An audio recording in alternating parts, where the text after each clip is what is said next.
Tonight, toxic materials from the train that derailed in Northeast Ohio are being shipped out of state. However, leaders in those states claim they were kept in the dark about the dangers. That's coming as the EPA is trying to rebuild trust with people there in East Palestine.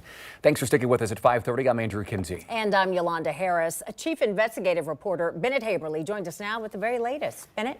Yolanda, both contaminated soil and liquids are among the materials being sent to at least 3 locations in Ohio and 1 in Indiana. It's all happening when the EPA Administrator Michael Regan was back in East Palestine today, trying to shore up what he called a deficit of trust.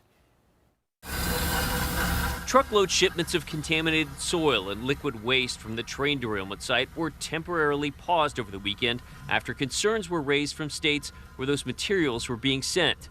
Tuesday morning, Indiana's governor tweeted that he continues to object to the EPA administrator's decision to move hazardous waste from the East Palestine train derailment to Indiana, adding that there's been a lack of communication. EPA Administrator Michael Regan was back in town Tuesday and was asked about those shipments. What we are doing is working on an alert system so that Norfolk Southern can be held accountable.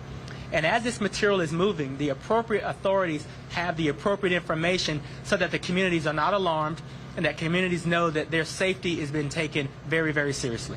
10 Investigates was there as the truckloads of hazardous waste were being loaded up last week. They're being shipped to at least 3 facilities in Ohio, including one in Sandusky County.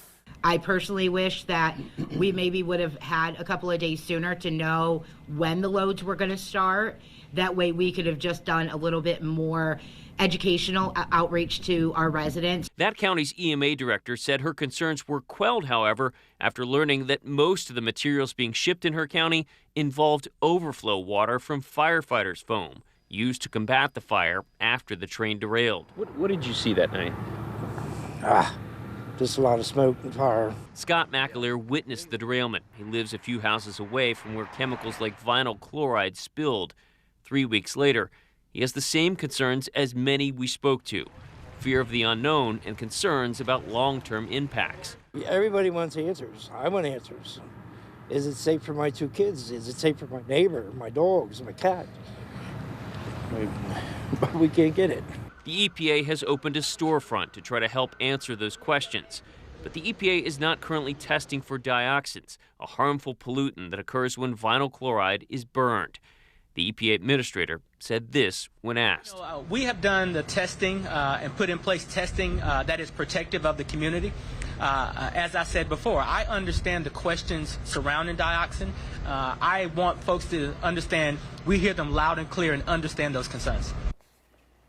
Late this afternoon, an EPA regional administrator said that they are taking that under consideration. The EPA plans to also introduce a new bus that will do air sampling, not just air monitoring, which has been underway, all in an effort to ease people's concerns. Tomorrow, attorneys and their experts suing Norfolk Southern will get the chance to more closely inspect the derailment site.